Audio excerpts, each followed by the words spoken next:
Shalom, Horas Madihita Saluhuta.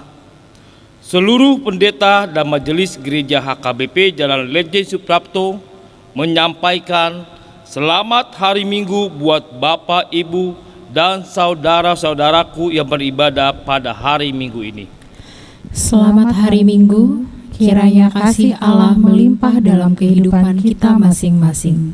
Saat ini kita sudah memasuki Minggu Okuli, artinya mataku tetap terarah kepada Tuhan. Dan topik minggu ini adalah kasih kepada Allah. Oleh karena itu, marilah kita mempersiapkan diri kita untuk beribadah kepada Tuhan. Kita berdoa dalam hati kita masing-masing.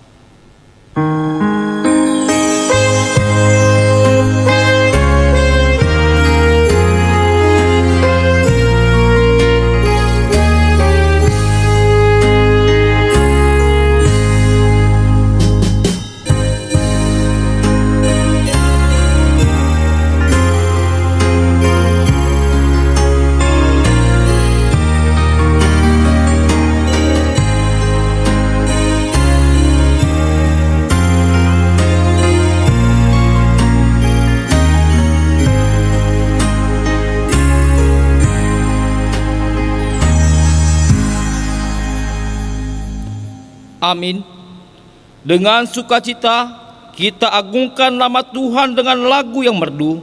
Kita bernyanyi dari buku ND HKBP nomor 9 ayat 1 dan 2.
Di dalam nama Allah Bapa dan nama anaknya Tuhan Yesus Kristus, dan nama Roh Kudus yang menciptakan langit dan bumi.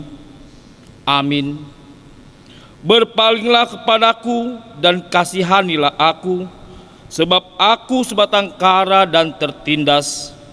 Kepadamu ya Tuhan, ku angkat jiwaku, Allahku, kepadamu aku percaya. Haleluya. Haleluya, haleluya, haleluya.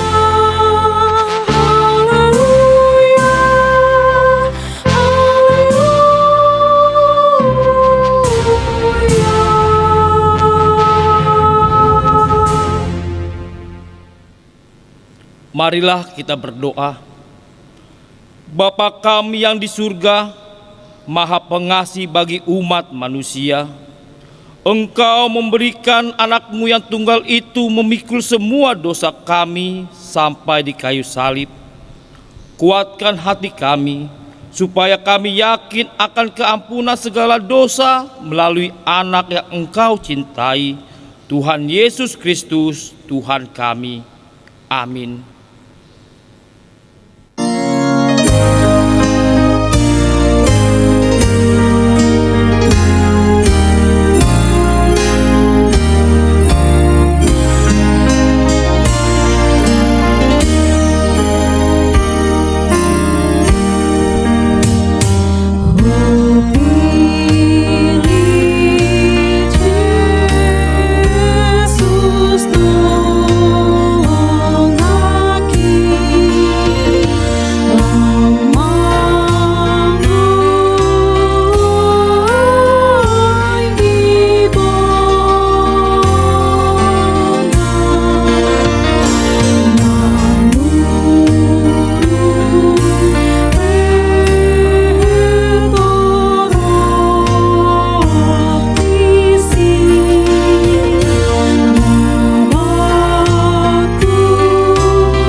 Hukum Tuhan yang ditetapkan untuk kita pada minggu ini tertulis dalam kitab Yosua pasal 1 ayat 7 sampai dengan ayat 9. Demikian bunyinya. Hanya kuatkan dan teguhkanlah hatimu dengan sungguh-sungguh. Bertindaklah hati-hati sesuai dengan seluruh hukum yang telah kuperintahkan kepadamu oleh hambaku Musa. Janganlah menyimpang ke kanan atau ke kiri, supaya engkau beruntung kemanapun engkau pergi. Janganlah engkau lupa memperkatakan kitab Taurat ini, tetapi renungkanlah itu siang dan malam, supaya engkau bertindak hati-hati sesuai dengan segala yang tertulis di dalamnya. Sebab dengan demikian perjalananmu akan berhasil dan engkau akan beruntung. Bukankah telah kuperintahkan kepadamu, kuatkan dan teguhkanlah hatimu? Jangan kecut dan tawar hati, sebab Tuhan Allahmu menyertai engkau kemanapun engkau pergi. Demikian hukum Tuhan. Marilah kita bersama-sama memohon kekuatan dari Tuhan untuk melakukan hukumnya. Ya Tuhan Allah, kuatkanlah kami untuk melakukan yang sesuai dengan hukum-Mu. Amin.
Marilah kita merendahkan diri untuk mengaku dosa kita.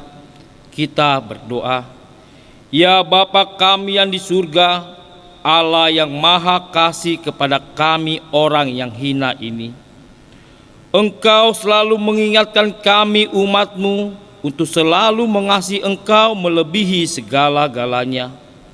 Tetapi terkadang kami lupa mengasihi Engkau ya Tuhan kami. Kami tidak mengasihi-Mu dengan segenap hati, segenap jiwa, dan segenap akal budi di dalam kehidupan kami. Kami bahkan lebih mengasihi dunia ini, lebih mengasihi pekerjaan, harta, dan jabatan kami. Kasih kami kepada dunia ini melebihi kasih kami kepada Tuhan. Oleh karena itu ya Tuhan, di saat kami lalai mengasihi-Mu, kami berseru kepadamu.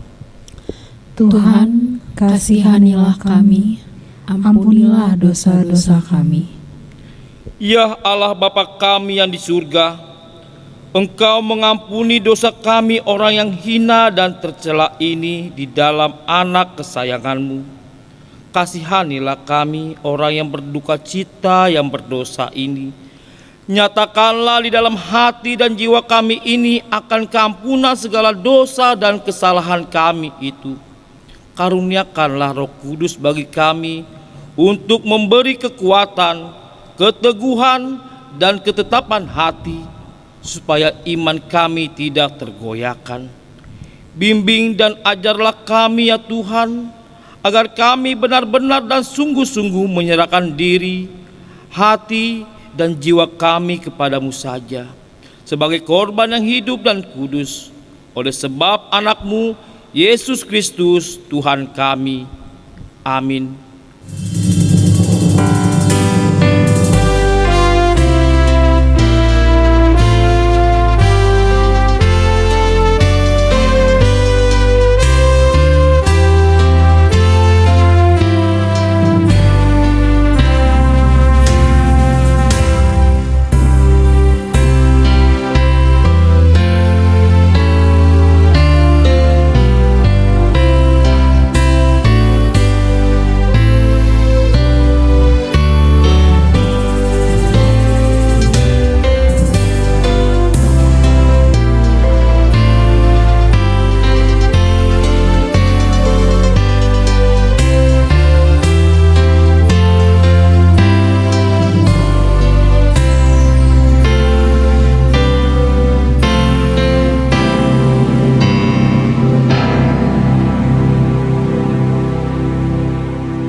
Janji Tuhan akan keampunan dosa-dosa kita. Demikian firman Tuhan. Aku telah menghapus segala dosa pemberontakanmu seperti kabut diterbangkan angin, dan segala dosamu seperti awan yang tertiup. Kembalilah kepadaku, sebab aku telah menebus engkau. Kemuliaan bagi Allah di tempat yang maha tinggi. Amin.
Firman Tuhan yang menjadi epistel pada minggu ini tertulis dalam Matius pasal 22 ayat 37 sampai dengan ayat ke-40.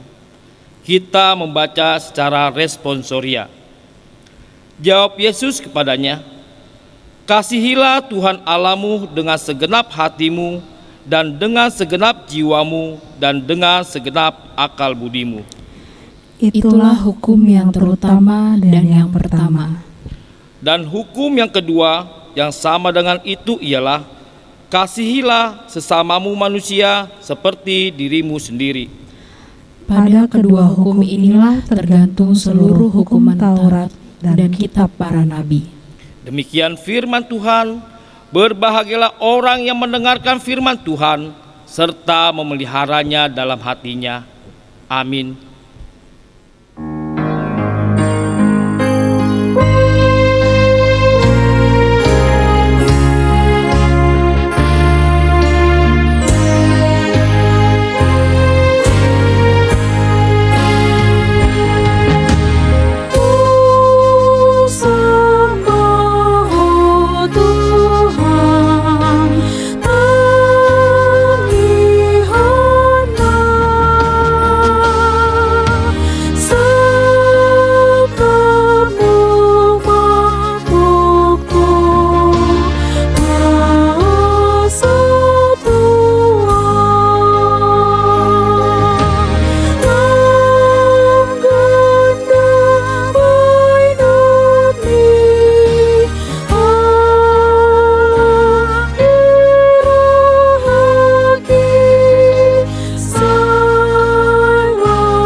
Marilah kita bersama-sama mengaku iman kepercayaan kita, sebagaimana teman-teman seiman di seluruh dunia, kita bersama-sama mengucapkannya. Aku percaya kepada Allah, Bapa yang Maha Kuasa, Khalik langit dan bumi. Aku percaya kepada Yesus Kristus, anaknya yang tunggal Tuhan kita, yang dikandung daripada Roh Kudus, lahir dari anak darah Maria, yang menderita sengsara di bawah pemerintahan Pontius Pilatus, disalibkan, mati dan dikuburkan, yang turun ke dalam kerajaan maut, pada hari yang ketiga bangkit pula dari antara orang mati, naik ke surga, duduk di sebelah kanan Allah Bapa yang Maha Kuasa.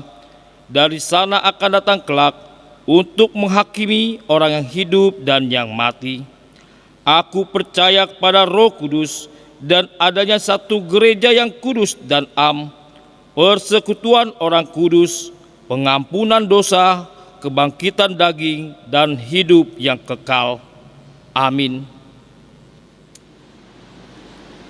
Shalom, warta jemaat untuk kita pada Minggu tanggal 7 Maret 2021 hari ini adalah sebagai berikut. Yang pertama, pernikahan. Warta kedua, akan menerima pemberkatan nikah Yunus Tumonggi Bantuan Situmeang, alamat Jalan Rawa Selatan, Jakarta Pusat, anggota Jemaat HKBP Jalan Lejen Suprapto, Resort Tanah Tinggi. Putra Bapak Sintua P. Situmeang, Ibu D. Boru Tobing, dengan tunangannya Ignasia Theodora Boru Silaban, alamat Jalan Abdul Rajab Simatupang, anggota Jemaat HKBP Jalan Lejen Suprapto, Resort Tanah Tinggi. Putri Bapak HM Silaban, Ibu R. Zebua. Pemberkatan nikah Sabtu 13 Maret 2021 di HKBP Jalan Lejen Suprapto, Resort Tanah Tinggi. Bimbingan pernikahan Kamis 11 Maret 2021 pukul 10 WIB di konsistori lantai 2. Kiranya Tuhan memberkati mereka yang akan menerima pemberkatan nikah. Yang kedua, kebaktian Minggu Bahasa Daerah atau Bahasa Batak pukul 7 WIB. Terhitung sejak hari Minggu tanggal 14 Maret 2021 yang akan datang, Majelis Gereja kita menyepakati untuk kebaktian Minggu pukul 7 WIB akan menggunakan bahasa daerah atau bahasa Batak. Untuk itu, bagi jemaat yang merindukan ibadah Minggu berbahasa daerah dapat beribadah Minggu di pukul 7 WIB. Demikian diinformasikan. Yang ketiga, pembinaan pelajar CD reguler tahun ajaran 2020-2021 melalui tatap muka di gereja. Terhitung sejak hari Sabtu, tanggal 13 Maret 2021 yang akan datang, pembinaan pelajar CD tahun ajaran 2020-2021 dilaksanakan melalui tatap muka di gereja kita. Untuk itu, kepada seluruh pelajar CD dapat mengikuti pembinaan tersebut sesuai dengan jadwalnya, yaitu yang pertama, setiap hari Sabtu pukul 17 sampai pukul 18.30 WIB. Yang kedua, setiap hari Minggu pukul 14.30 sampai pukul 16 WIB. Demikian informasi ini disampaikan untuk diketahui. Demikianlah warta Jumat untuk kita pada minggu ini. Tuhan Yesus memberkati. Shalom.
Damai sejahtera Allah yang melampaui segala akal akan memelihara hati dan pikiranmu di dalam Kristus Yesus Tuhan kita. Amin. Shalom Bapak Ibu, saudara-saudara yang kekasih dalam Tuhan Yesus Kristus, yang sedang beribadah saat ini dimanapun berada. Secara khusus untuk saudara-saudara kami Bapak Ibu yang mungkin saat ini sedang berada dalam situasi isolasi, mandiri di rumah masing-masing, dan juga perawatan di berbagai rumah sakit dan juga di Wisma Atlet. Doa kami, Amang Inang, kiranya Bapak Ibu dan saudara diberikan Tuhan kesembuhan dan kesehatan dan kepulihan, sehingga dengan sukacita kita boleh bersama-sama bersekutu, beribadah, memuji Tuhan. Tuhan kiranya mendengar doa kita. Amin. Bapak, Ibu, saudara-saudara terkasih dalam nama Tuhan kita Yesus Kristus, hari ini kita telah memasuki Minggu Okuli. Mataku tetap terarah kepada Tuhan. Saitongdo mangaranap mataku dopak Jehovah. Firman Tuhan nas khotbah untuk kita, yaitu tertulis di dalam kitab Keluaran pasal 20 ayat yang pertama sampai dengan ayat yang ke-11. Keluaran 20 ayat 1 sampai dengan ayat 11 dalam perikop ke-10 firman. Lalu Allah mengucapkan segala firman ini. Akulah Tuhan Allahmu yang membawa engkau keluar dari tanah Mesir, dari tempat perbudakan. Jangan ada padamu Allah lain di hadapanku. Jangan membuat bagimu patung yang menyerupai apapun yang ada di langit di atas, atau yang ada di bumi di bawah, atau yang ada di dalam air di bawah bumi. Jangan sujud menyembah kepadanya atau beribadah kepadanya. Sebab aku, Tuhan Allahmu, adalah Allah yang cemburu, yang membalaskan kesalahan bapa kepada anak-anaknya, kepada keturunan yang ketiga dan keempat dari orang-orang yang membenci aku. Tetapi aku menunjukkan kasih setia kepada beribu-ribu orang, yaitu mereka yang mengasihi aku dan yang berpegang pada perintah-perintahku. Jangan menyebut nama Tuhan Allahmu dengan sembarangan, sebab Tuhan akan memandang bersalah orang yang menyebut namanya dengan sembarangan. Ingatlah dan kuduskanlah hari Sabat. 6 hari lamanya engkau akan bekerja dan melakukan segala pekerjaanmu. Tetapi hari ke-7 adalah hari Sabat Tuhan Allahmu. Maka jangan melakukan sesuatu pekerjaan, engkau atau anakmu laki-laki, atau anakmu perempuan, atau hambamu laki-laki, atau hambamu perempuan, atau hewanmu, atau orang asing yang di tempat kediamanmu. Sebab 6 hari lamanya Tuhan menjadikan langit dan bumi, laut dan segala isinya. Dan ia berhenti pada hari ke-7. Itulah sebabnya Tuhan memberikan hari Sabat dan menguduskannya. Demikian firman Tuhan. Tentu saja Bapak, Ibu, dan saudara-saudara kami, serta anak-anak kami sekolah minggu remaja Naposo Bulung, sudah tidak asing lagi dengan nas ini, yaitu tentang ke-10 hukum Tuhan. Sehingga tidak sedikit orang mengatakan, apakah kita masih membutuhkan hukum Taurat sekarang ini? Di mana seperti yang pernah dituliskan oleh Bapak Pendeta Dr. Eka Dharma Putra dalam bukunya yang berjudul 10 Perintah Allah. Museumkan saja 10 perintah Allah. Museumkan saja. Ada pertanyaannya, Bapak Ibu. Alasan pertama mereka karena kita sudah hidup di zaman kebebasan, sehingga kita tidak lagi memerlukan hal yang membuat kita menjadi terikat, seperti halnya melakukan hukum Taurat.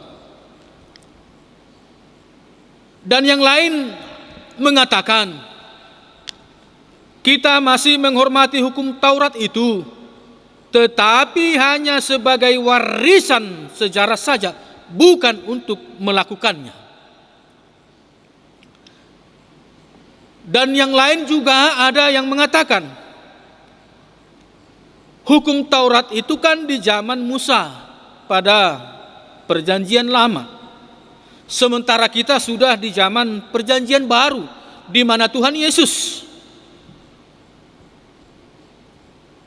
mengajarkannya tentang anugerah, dan oleh karena iman adalah jalan keselamatan. Nah, oleh karena itu, Bapak, Ibu, dan saudara-saudara, benarkah kita masih memerlukannya? Benarkah hukum Tuhan atau hukum Taurat itu masih kita perlukan? Jawabnya, kita masih bahkan sangat membutuhkannya. Namun, untuk apa? Bukan lagi seperti yang dipahami oleh Israel atau kaum-kaum Farisi dan ahli-ahli Taurat, yang mana mereka mengatakan bahwa dengan melakukan hukum Taurat mereka akan bisa diselamatkan, bebas dari dosa. Paham mereka tentang melakukan hukum Taurat yaitu mereka akan bisa diselamatkan atau bebas dari dosa. Padahal itu tidak akan mungkin. Mengapa, Bapak Ibu? Karena satupun kita manusia tidak sanggup melakukan hukum Taurat itu secara sempurna. Karena apabila kita mampu melakukan 9 dari 10, tetapi kita melanggar satu saja pun, namanya itu tetap tidak bisa. Nah, Bapak Ibu, itu sama dengan ibarat menggoreng telur dadar. Katakanlah kita sedang kedatangan tamu yang tiba-tiba dan perlu dijamu untuk makan. Tetapi kita hanya mempunyai menu 10 butir telur mentah. Lalu kita masukkan ke baskom untuk diaduk. Kita pecahkan yang pertama, telurnya bagus. Demikian juga yang kedua sampai ke 9, telurnya bagus. Sambil terus diaduk. Namun tiba-tiba telur yang ke-10 kita pecahkan dan langsung ke baskom, tempat telur-telur tadi yang telah kita aduk sebelumnya. Tetapi yang menginang ternyata telur itu sudah busuk dan bahkan bau. Padahal sudah sempat bercampur dengan 9 telur yang tadi, yang sudah siap untuk digoreng atau didadar. Pertanyaannya, apakah telur yang 10 itu layak lagi digoreng dan disuguhkan untuk tamu itu? Layakkah, Bapak Ibu, bercampur yang sudah busuk dan bau? Tentu kita semua setuju bahwa itu pasti tidak. Karena semuanya gara-gara satu, maka yang ke-9 itu juga akan bau busuk. Kesimpulannya, kita tidak akan bisa selamat hanya oleh karena melakukan hukum Taurat. Yang bisa menyelamatkan kita adalah hanya oleh kasih karunia Allah di dalam anaknya Tuhan Yesus Kristus melalui pengorbanannya di kayu salib.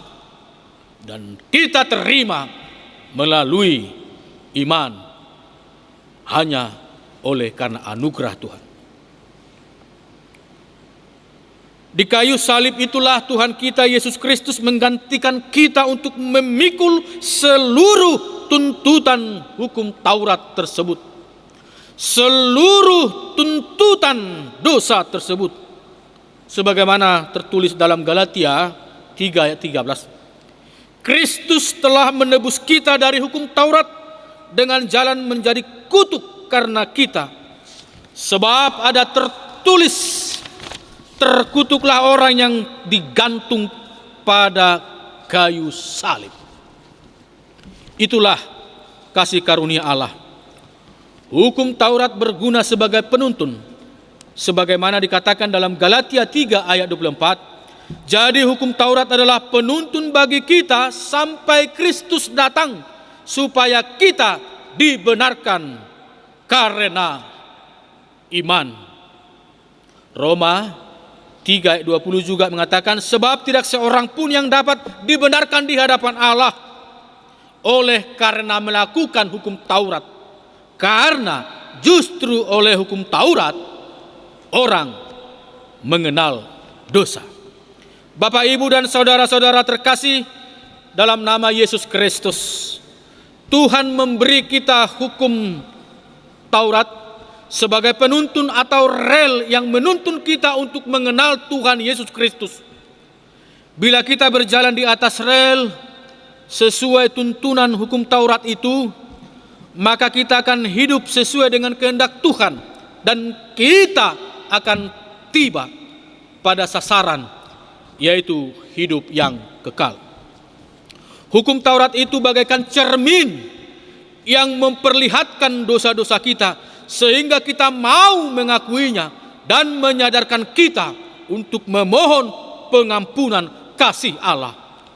Karena itulah Bapak, Ibu, dan saudara-saudara, di dalam liturgi HKBP seperti kita lakukan tadi dan pada setiap hari Minggu, kita terlebih dahulu diminta untuk mendengarkan hukum Taurat agar kita mengenal, agar kita mengetahui dosa-dosa kita. Lalu karena pengenalan itu, kita oleh Roh Kudus dituntun dalam kerendahan hati memohon kasih karunia Tuhan untuk mengampuninya di dalam pengakuan dosa. Tetapi yang paling utama, hukum Taurat adalah jawaban kita atas keselamatan yang telah diberikan Tuhan. Hukum Taurat sebenarnya bukan dimulai dengan hukum Taurat yang sering kita dengar atau gunakan. Jangan ada padamu Allah lain selain aku. Tidak. Tetapi dimulai dengan, akulah Tuhan Allahmu yang membawa engkau keluar dari Mesir, dari tempat perbudakan. Artinya, Bapak Ibu, Tuhan memberikan hukum Taurat kepada Israel karena Tuhan telah membebaskan mereka. Sehingga mereka diminta mematuhi Taurat sebagai ucapan syukur, sebagai janji, dan sebagai respon mereka atas keselamatan yang Tuhan telah berikan kepada mereka. Bukan dengan dipaksa. Demikian halnya dengan kita. Kita telah diselamatkan oleh Tuhan Yesus yang mau berkorban, menderita, dan mati karena kasih-Nya yang sangat besar kepada kita. Apakah jawaban kita? Apakah respon kita? Apakah balasan kita akan kasih-Nya yang besar itu? Yaitu, kita harus menaati perintah-Nya dan melakukan apa yang diberikannya di dalam hukum Tuhan itu. Kita harus menaati hukum Taurat sebagai bukti ucapan syukur dan bukti cinta kasih kita kepada Tuhan. Karena itu, janganlah membaca hukum Taurat sebagai perintah saja, tetapi harus membacanya sebagai Injil pembebasan. Sebagai Injil pembebasan. Karena itulah Tuhan Yesus mengatakan dalam epistel yang sudah kita baca atau sudah kita dengar tadi, bahwa intisari dari 10 atau seluruh hukum Tuhan itu adalah kasih. Kasih kepada Allah dan kasih kepada sesama manusia. Matius 22 ayat 37 sampai dengan 40. Kasihilah Tuhan Allahmu dengan segenap hatimu dan dengan segenap jiwamu dan dengan segenap akal budimu. Kasihilah sesamamu manusia seperti dirimu sendiri. Bapak, Ibu, dan saudara-saudara terkasih di dalam nama Tuhan kita Yesus Kristus. Dan sesuai dengan topik minggu ini, pokok bahasan kita adalah tentang yang pertama, yaitu mengasihi Allah. Apa artinya? Bagaimanakah kita melakukannya? Yang utama dan yang pertama, saudara, jangan menduakan Allah, tidak menyembah Allah lain, karena Allah kita adalah Allah pencemburu. Siapa yang menyembah Allah lain akan dihukumnya. Harus lebih mengasihi Dia, Allah, ketimbang yang lain. Jangan menyembah Allah lain, jangan membuat ciptaan lain menjadi Allahmu, karena mereka itu adalah Allah-Allah, bukan Allah yang hidup. Tidak akan mampu berbuat apapun. Tetapi beribadalah, imanilah hanya satu Allah, Yahweh, yang sudah hadir di dalam Yesus Kristus. Jangan menyebut nama Allah dengan sia-sia untuk memberi kesaksian palsu, kesaksian dusta, mengutuk atau dusta lainnya. Karena nama Allah adalah kudus. Bila kita permain-mainkan, kita akan mendapat murkanya. Kita harus menguduskan hari Minggu, berhenti dan memberi waktu 1 hari hanya untuk Tuhan dengan mendengar firman-Nya. Karena Tuhan memberi kita 7 hari dan memberi hak kepada kita untuk mempergunakannya 6 hari dari 7 hari itu. Tuhan hanya meminta 1 hari saja untuk Dia. Bukankah itu layak? Di hari itulah kita bersekutu bersama teman seiman, saudara kita, anak-anak kita, keluarga kita untuk menerima firman Tuhan. Dan sebenarnya Tuhan memberi kita hari Minggu adalah untuk beristirahat agar kita jangan menjadi budak pekerjaan. Tetapi bukan juga untuk berpoya-poya atau berleha-leha atau bertamasya saja, melainkan waktu untuk bersama dengan Tuhan. Dengan demikian mengasihi Tuhan dengan segenap hati, jiwa, akal budi berarti membuat Allah sebagai yang pertama, yang terutama, dan yang satu-satunya Allah dalam hidupku. Sehingga seluruh emosi, perasaan, seluruh kemampuan oleh otak, jiwa, dan jasmani kita bersumber dan bermuara kepada Tuhan. Mengasihi Allah berarti saya harus mendahulukan kepentingan Allah di atas segala-galanya, termasuk di atas kepentinganku sendiri. Senantiasa mendahulukan Allah. Bapak, Ibu, dan saudara-saudara terkasih dalam Yesus Kristus, untuk itu marilah kita coba renungkan dalam hati dan batin kita masing-masing. Apakah saya sudah dapat disebut mengasihi Tuhan Allah dengan segenap hatiku, dengan segenap jiwaku dan akal budiku? Bila saya masih menggunakan moral ganda, artinya ketika di gereja saya menyembah Tuhan dengan sangat kusuk, tetapi setelah keluar dari gereja, di kantor, di bisnis, di kampus, saya menggunakan standar dunia ini, mengikut arus dunia, berarti saya belum benar-benar mengasihi Allah. Atau bila saya lebih suka menyenangkan hati orang, rekan bisnis, ketimbang menyenangkan hati Tuhan, berarti saya belum benar-benar mengasihi Tuhan Allahku. Atau bila saya masih mendahulukan kepentingan bisnis, hobi, ambisi-ambisiku, atau mendahulukan pertemanan karena HP atau WA aku memanggil, saya pasti akan membukanya dan menjawabnya. Saya masih chat WA walau ketika kebaktian sedang berlangsung.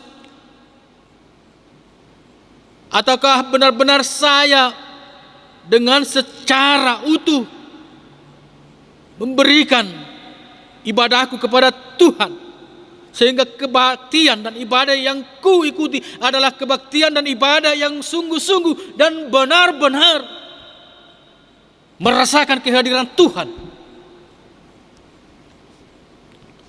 Atau bila saya bangun pagi, yang pertama saya cari adalah handphone dan membuka pesan-pesan WA atau email atau message atau Facebook, tetapi Alkitab saya terus tertutup.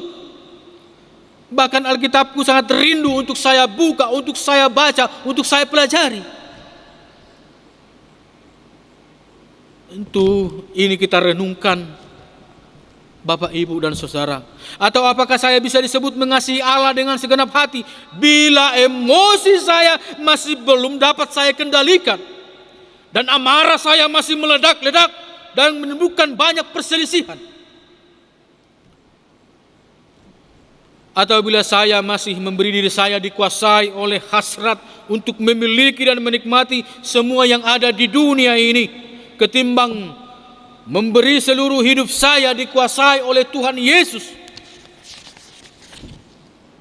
Atau bila saya masih membuat yang lain menjadi Allah alternatif bagi saya, memang mungkin saya tidak lagi menggunakan kuasa-kuasa kegelapan okultisme, tetapi mungkin saya sudah mendewakan pekerjaan, hobi, kepintaran, dan harta, bahkan jabatan saya.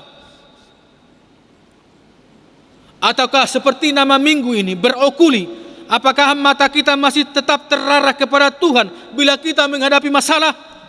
Ataukah mata kita terarah kepada kemampuan diri kita, lebih mengandalkan pertemanan, jaringan, kemampuan berkomunikasiku ketimbang mengandalkan kuasa Tuhan? Padahal bukankah sebenarnya kuasa Tuhan jauh lebih hebat dari kuasa manapun untuk menolong saya? Bila saya mau mati-matian untuk memperoleh dan menikmati itu, tetapi saya tidak mau mati-matian agar bisa dekat dengan Tuhanku, apakah saya bisa disebut mengasihi Allah bila ternyata waktuku kuhabiskan hanya untukku, untuk hobiku, untuk karirku, untuk duniaku, dan bagi Tuhan hanyalah sisa-sisa waktuku? Padahal bukankah seluruh waktuku dari Tuhan? Bukankah sebenarnya bila Tuhan menghentikan waktu bagiku, bukankah saya sudah harus mati? Bapak, Ibu, dan saudara-saudara terkasih dalam Yesus Kristus, mari kita renungkan. Satu hal yang bisa meningkatkan kasih kita kepada Allah adalah bila kita menyadari betapa Tuhan telah terlebih dahulu mengasihi kita. 1 Yohanes 4 ayat 19. Bukan hanya memberi berkat jasmani, tetapi memberi yang terutama, yaitu hidup yang kekal melalui kasih-Nya di dalam pengorbanan anak-Nya Tuhan Yesus Kristus. Orang yang mengenal kasih Allah yang begitu besar akan mengorbankan apa saja miliknya untuk mengasihi Tuhan. Bagi mereka, kasih Allah sudah cukup karena kasih Allah bagi kita melampaui apapun yang dapat kita miliki. Hari ini, dengarkan suara Tuhan bertanya kepada kita.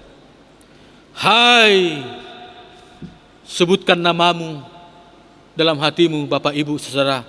Hai, apakah engkau masih mengasihi aku lebih daripada kepada yang lain itu? Jawablah dengan jujur, ya, aku mengasihi Allahku. Ya, aku mengasihi Allahku. Barang siapa mengasihi Allah, ia harus juga mengasihi saudaranya. 1 Yohanes 1 ayat 21. Tuhan memberkati kita semua. Amin. Kita bersatu di dalam doa. Terpujilah Engkau Bapa di sorga, di dalam nama anak-Mu Tuhan Yesus Kristus, Juru Selamat kami yang hidup. Oleh karena kasih setia-Mu dan anugerah-Mu memberkati kehidupan kami, melalui kesehatan yang senantiasa Engkau berikan, melalui kekuatan dan kemampuan yang daripada-Mu, kami boleh menjalani hari-hari hidup kami dan melakukan pekerjaan kami serta pelayanan kami. Kami juga bersyukur Tuhan atas kasih-Mu yang memberikan hukum kepada kami, sehingga menjadi penuntun dan menjadi cermin di dalam kehidupan kami sehari-hari. Karena melalui hukum itulah Engkau memperkenalkan kepada kami dosa-dosa dan pelanggaran kami. Ya Bapa, ketika kami telah mengetahui dan sadar akan dosa-dosa kami, kiranya Engkau memberikan kepada kami pengakuan di dalam kerendahan hati dan memohon pengampunan, karena Tuhan adalah Maha Kasih, Maha Pengampun. Biarlah kami Tuhan tidak terjatuh dalam gelimangan dan lumpur dosa, karena Engkau tidak berkenan akan hal itu. Tetapi biarlah kami senantiasa hidup kudus di hadapan Tuhan, dengan senantiasa melakukan hukum-Mu, karena atas dasar ucapan syukur dan bukti terima kasih kami kepada Tuhan. Namun Tuhan, kami penuh dengan keterbatasan, kami jauh dari kesempurnaan, kami lemah, kami terlalu sering jatuh ke dalam dosa. Oleh karena itu, biarlah Engkau yang senantiasa menopang kami, memberi kami kekuatan, dan memberi kami pengampunan dan penghapusan dosa, agar kami layak menjadi anak-anak Tuhan untuk menerima berkat-berkat dan anugerah-Mu. Hari ini Tuhan, kami juga mau menyerahkan semua anggota jemaat-Mu, secara khusus yang sedang sakit, yang sedang mengalami isolasi, mandiri di rumah masing-masing, mandiri di berbagai rumah sakit, juga di Wisma Atlet. Biarlah Tuhan memberikan kesembuhan, kesehatan kepada mereka, dan kepulihan yang sempurna, agar di dalam sukacita mereka boleh dapat bersama-sama dengan kami untuk memuji dan memuliakan nama Tuhan, boleh bersama-sama bersukacita, bersama-sama keluarga, dan boleh menjalani hari-hari hidup yang Tuhan berikan kepada mereka. Berkati juga pelayanan kami di tengah-tengah gereja-Mu ini, untuk menjadi kemuliaan bagi nama Tuhan dan sukacita bagi kami. Terpujilah Engkau Bapa di surga, dari sekarang sampai selama-lamanya, di dalam Kristus Yesus Tuhan kami. Amin. Firman Tuhan, ayat persembahan tertulis dalam Amsal 3 ayat 9 dan 10. Muliakanlah Tuhan dengan hartamu dan dengan hasil pertama dari segala penghasilanmu, maka lumbung-lumbungmu akan diisi penuh sampai melimpah-limpah, dan bejana pemerahanmu akan meluap dengan air buah anggurnya. Kita memuji Tuhan dengan bernyanyi dan menyerahkan persembahan.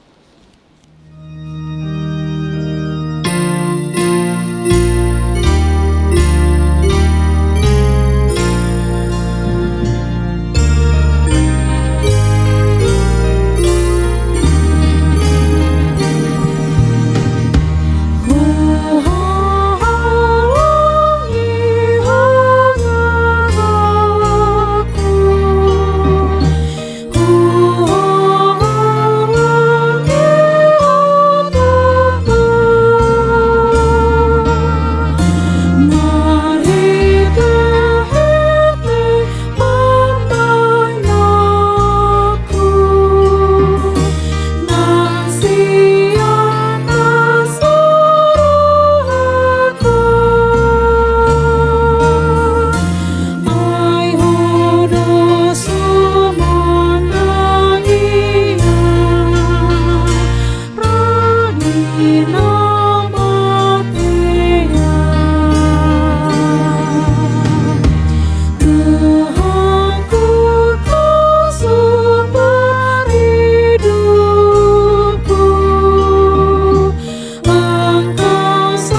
marilah kita berdoa untuk menyerahkan persembahan kita kepada Tuhan.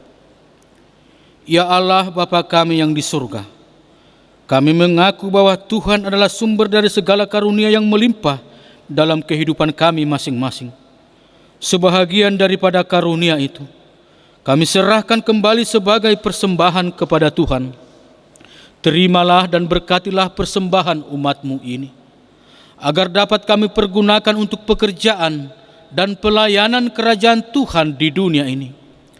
Bukalah hati kami untuk mengenal betapa banyak berkat dan karunia Tuhan yang kami peroleh dari Tuhan, supaya kami senantiasa bersyukur kepadamu.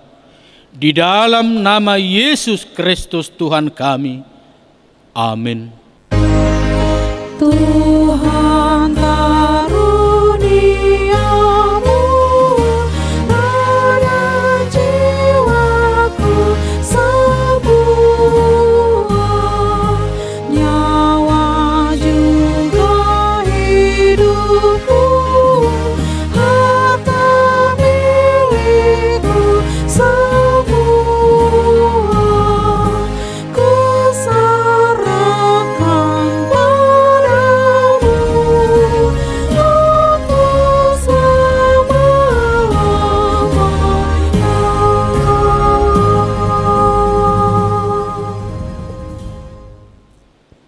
Bapa kami yang di surga, dikuduskanlah namamu, datanglah kerajaanmu, jadilah kehendakmu di bumi seperti di surga.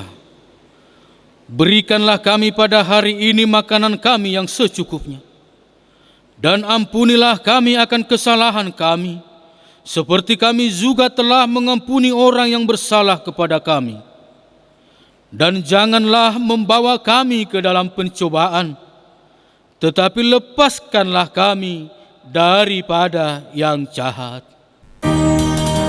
Karena Engkau punya kerajaan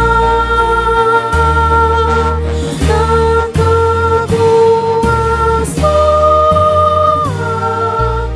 dan kemuliaan sampai selama-lamanya.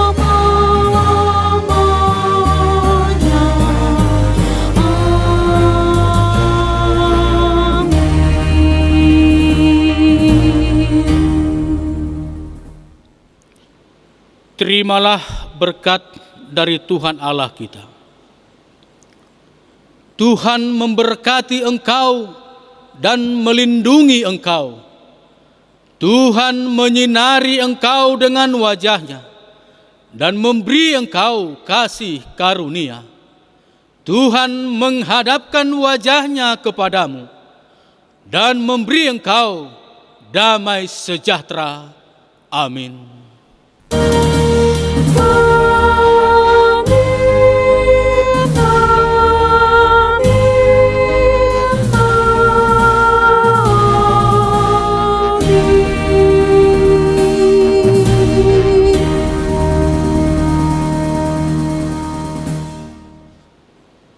Terpujilah Tuhan, Bapak, Ibu, dan saudara, anak-anak kami, sekolah minggu, remaja, dan napas sebulung. Ibadah kita telah selesai dan berjalan dengan baik.